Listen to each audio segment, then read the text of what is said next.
Here we go. Kenny Catfish is coming back at you with another one. Time to cruise these YouTube streets in the Mad community once again. We're going to rehash today a little bit. This is volume 2, part 5.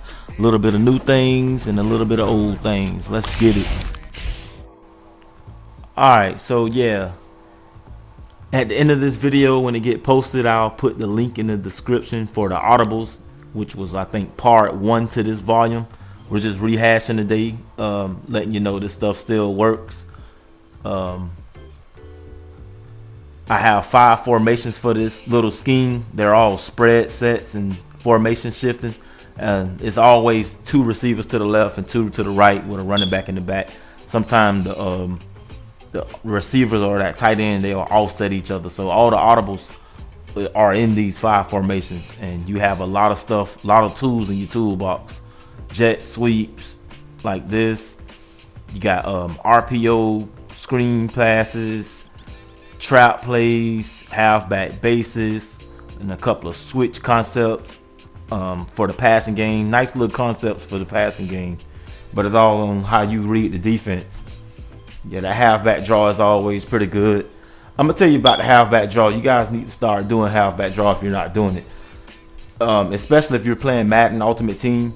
If you're playing Madden Ultimate Team, you're going against a lot of people who play every day. There's a lot of speed and a lot of awareness out there. So a guy can be on his linebacker or his safety wailing the back end and just swarm to the ball with the quickness. And you're so used to the animation and the timing of inside zone. So when you do halfback draw, it's like a delay. It's a different timing system like that right there. And you'll be able to run past a couple of guys and make them miss on the initial point of contact or whatever. So yeah, halfback draw is pretty cool. Thought I'd throw that in there. You can mix that in with the zone. You guys know I love to do halfback screens and all type of screen plays. I'm check down Charlie, man. Most of my plays are like I'll get in a set like this and throw all my passes under 5 yards. I've had plenty of drives where I threw the pass under 5 yards just to be on the safe side because the speed and awareness. I'm taking advantage of the space. Like this guy's gonna back his cornerbacks up. Oh, okay, he come back. Okay.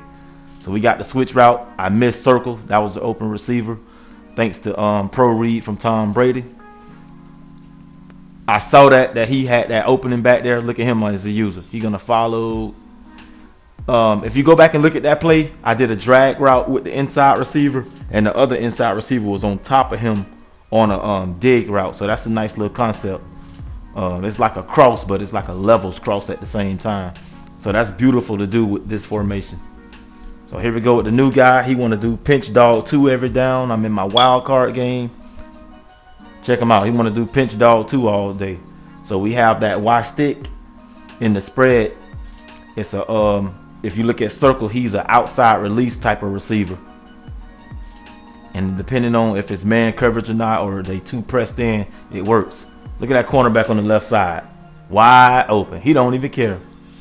These are the things that the spread offense will do to defenses. They'll focus too hard on the wrong thing. Look at him. Never even made a break on the ball. Didn't even matter about him having the 99 overall night train lane. Free touchdown. So check this next guy out right here. This is a concept that I always knew in my head from playing football, a logical thought, but this guy, he put it in words. His name is Deuce Close.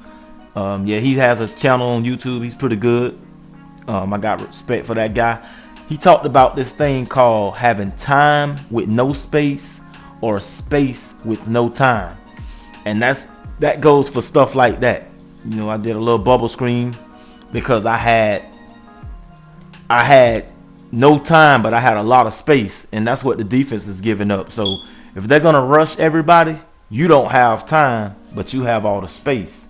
But if they drop 9 people, you have time, but you don't have any space. So I always knew that, but hearing that was like so much relief on, you know, the thought process of what goes on at the line of scrimmage and after the, you know, the post snap read. So That's pretty cool. Time with no space or space with no time.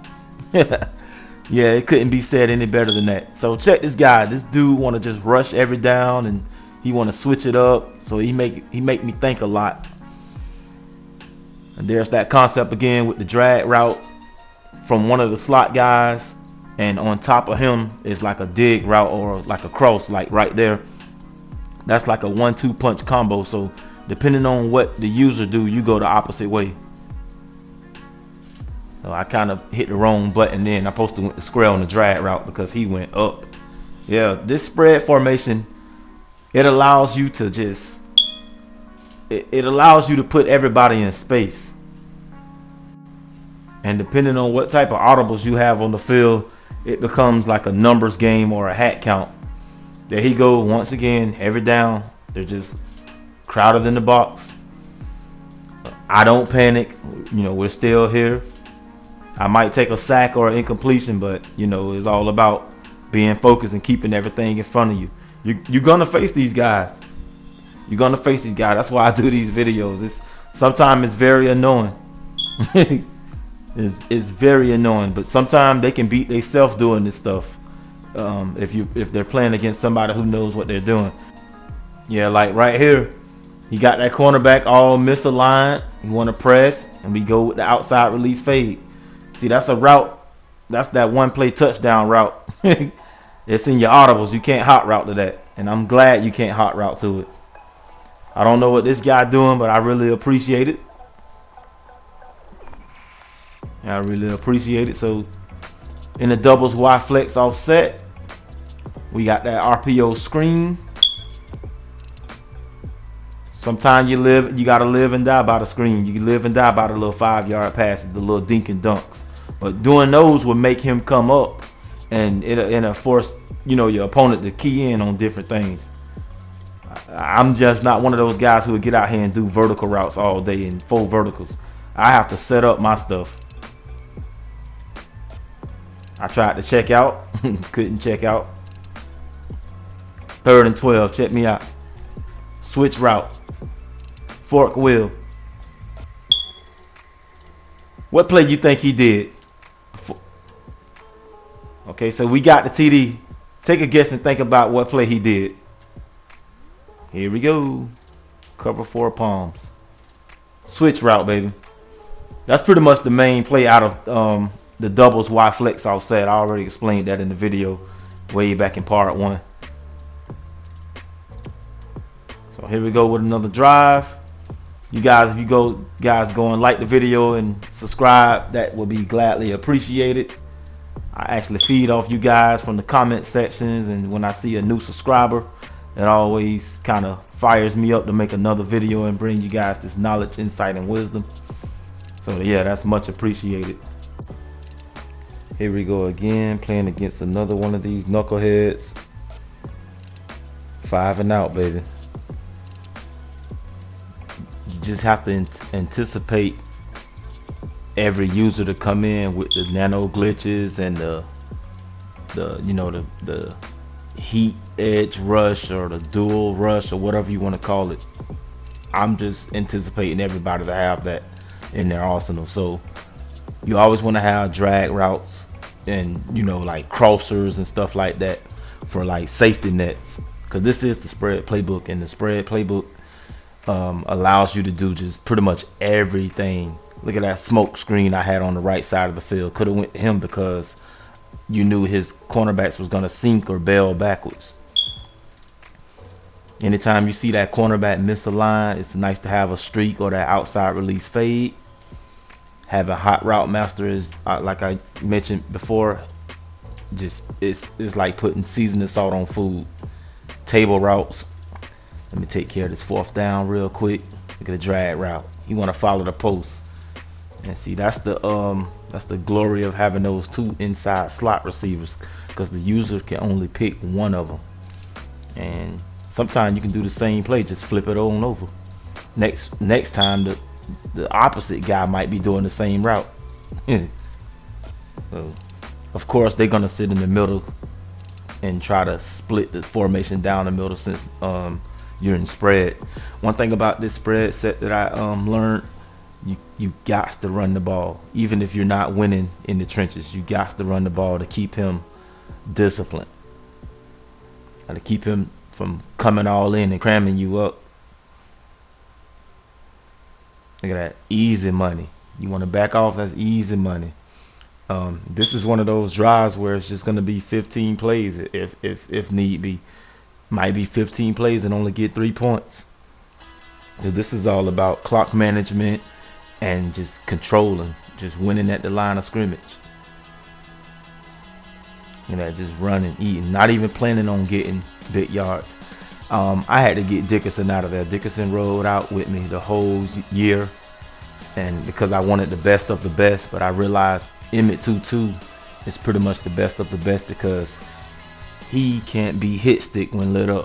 So Enforcer is a no-brainer because of the few times I do run the ball, I make it all the way to the second level and Dickerson get popped and he fumbles. So Emmett Tutu is pretty much like a complete puzzle to your offense. Thinking about bringing Dickerson back and putting him second string, who knows? Maybe that famous halfback base, which is not going to work every time because it's just like that with the awareness out there. Halfback base, but like I say, you have to impose your will when using the spread formation. You can't be one-dimensional. Watch this here. We're doing PA read, right? I'm going to show you a whole drive of PA read. 3rd and 22. Hot Route Master helps out. Putting the corner route on top of the purple. That corner route gives you just enough space to get on top of the purple. You don't have to roll out, but rolling out will help you throw that ball on a dime. Although we had a running back in the backfield right here, this is still pretty much like a flood concept. I could have went to the table route. And that's that. Here you go with this cover 3 look once again. Ideally, you want to go to the comeback route on square. But I knew that square would isolate. He would be isolated, so that's why we went with the crossers. Same play once again. PA read. Same play. Try to pass to set up the run. Minimum gain. Here we go, coming back to the PA read. This is the same drive. Left side, deep thirds. He got to drop back 20 yards. Timing is everything. And here you go, one formation we haven't really seen. This is one of the formations that always come through, like in the goal line or short yardage, stack Y off. Part 4 of volume 2. I did a whole video on this formation right here. Boom, there you go. Got jet sweeps in there.